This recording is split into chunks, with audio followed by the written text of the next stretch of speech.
Hello, welcome to the Real Estate Regroup Show. I am your host, LJ Walker, a real estate investor helping you realize your dream of owning a home or investing in one. Today, I'm going to be speaking about tax deeds, tax liens, and mortgage liens. First, tax deeds and tax liens happen when the government takes claim on property in which the owner is delinquent on taxes. Some cities and counties sell these to the public. Others, like New York City, only sells it to developers. Tax liens and deeds supersede any other lien on a property in most states and jurisdictions. In some areas like New York City, HOA fees supersede the tax liens. Most people don't know that. Some parts of Florida will actually make the code enforcement lien into a tax lien or add it on to the tax lien. One book that I recommend reading is Making Money in Alternative Real Estate by Hubert Franz Joseph Bromma, Bromma. In there, they give a breakdown on how these are prioritized, both tax liens and tax deeds in each state and other liens that might supersede it. For further hands-on training, I would stick with a person or entity that is located in the state that you are interested in investing in. One reason why I say this is because some states sell tax deeds and others sell tax liens. Plus, the process of two states that do, let's say, tax liens is not going to be the same. And also, two states that sell tax deeds is not going to be the same. To get a breakdown of which states sell tax liens or tax deeds, please visit https://www.secretsoftaxlieninvesting.com/state-info. I would also check the website from time to time because there have been certain states that used to be tax lien states that are now tax deed states. So now let me let you know what is the difference between tax lien and tax deed. With tax lien investing, that is when you pay the property taxes on a property and place a lien on the real estate. The owner must pay the back taxes to you plus interest.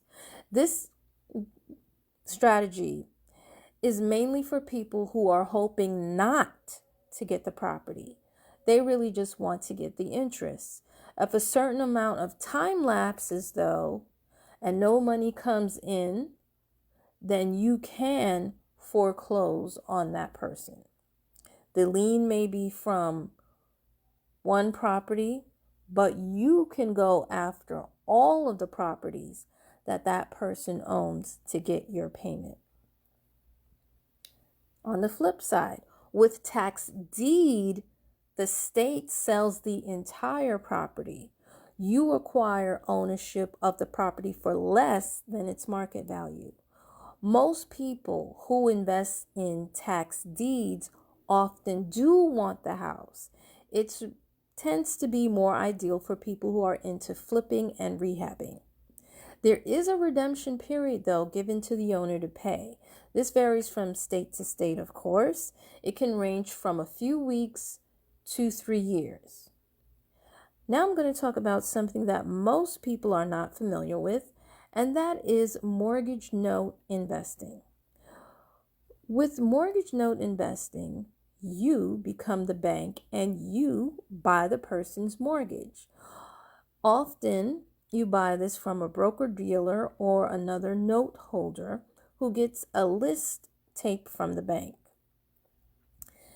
As far as priority is concerned, mortgage notes are always right behind or right under tax liens and tax deeds. They take precedence. But people who do mortgage notes they tend to do it because,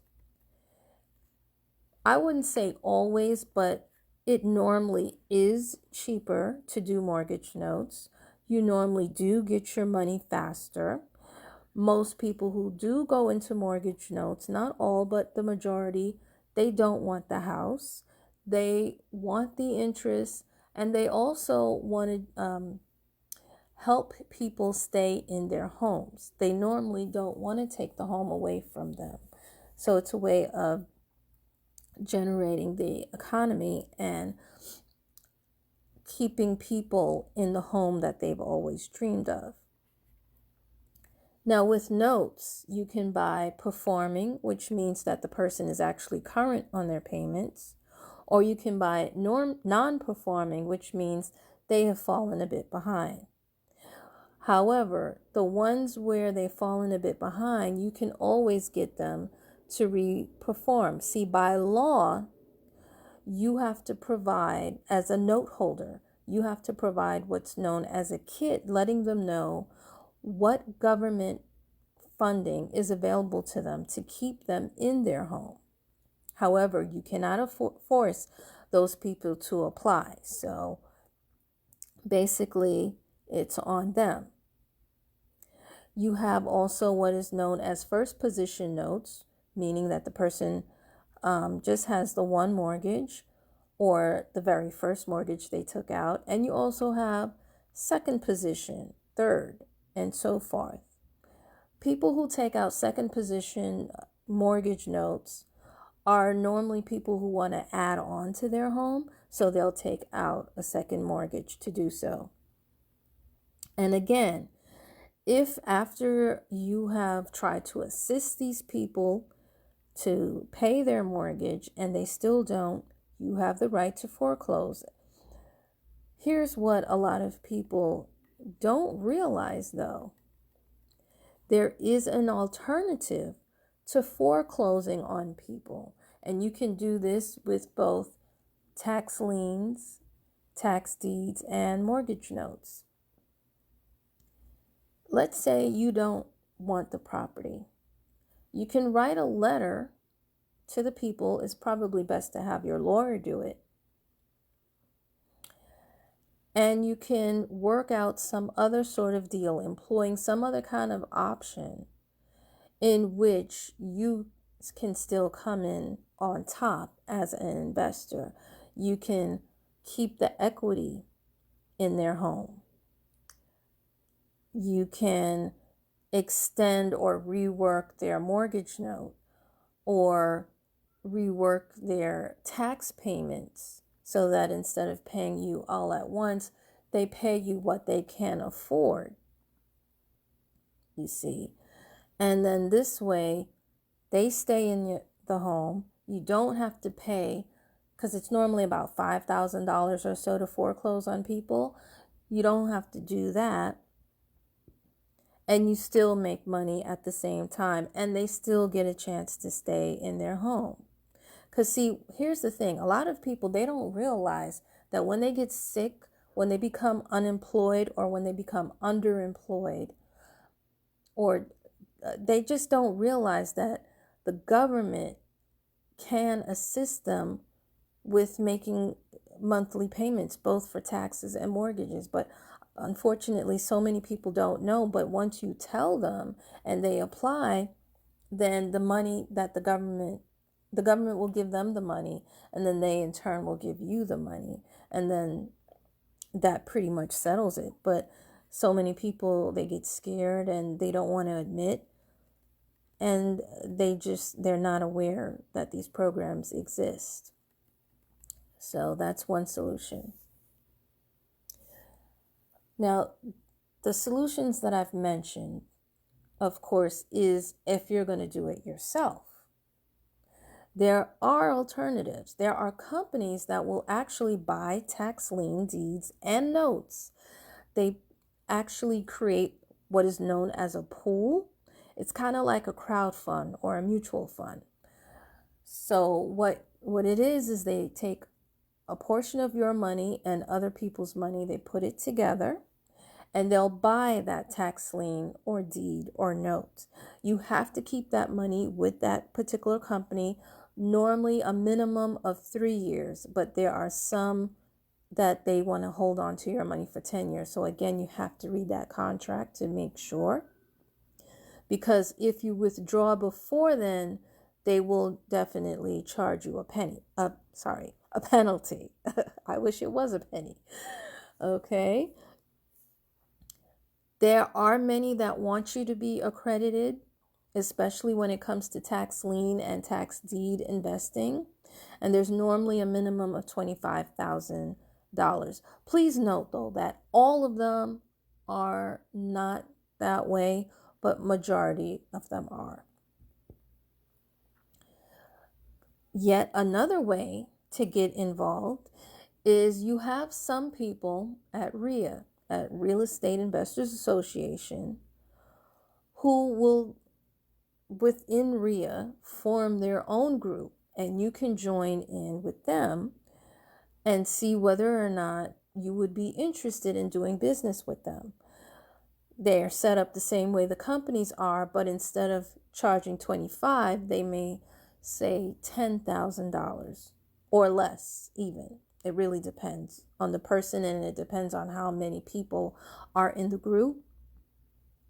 You have others that will go to the auction for you. You see, I live in New York City, and as I mentioned before, New York City does not have, they don't sell their tax liens to individuals. They only do it to developers. So I'm not a developer.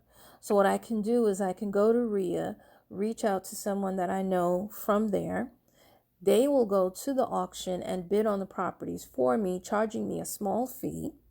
Hint, business opportunity for those of you who may be thinking about that. The fee is normally about $500 to $1,000, just for them to go get the list, have me go through the list, choose what I want, and then give it back to them and say, okay, when you go to the auction, this is the maximum amount these are the properties that I want, and this is the maximum amount that I'm going to spend on these properties. This way, it makes it easier, but I'm going to be honest with you. Right now, there are so many REITs, so many companies, so many crowd funds that go to these auctions. It's really hard to buy anything, and a lot of times you get outbidded, especially when you go to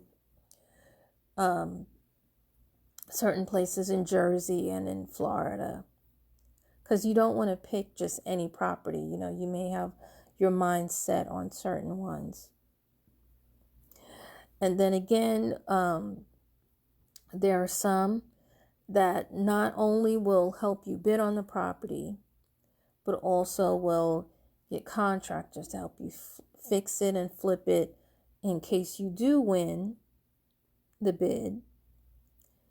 But again, it's only a handful of people who are actually doing that right now. But it is still a good business opportunity for those of you who may be interested. Anyway, well, folks, that's all I have for you tonight. I hope this information will inspire you to look further into alternative real estate investments. Feel free to pass it along. Remember, each one, reach one, teach one. Bye for now. Until next time, have a good night.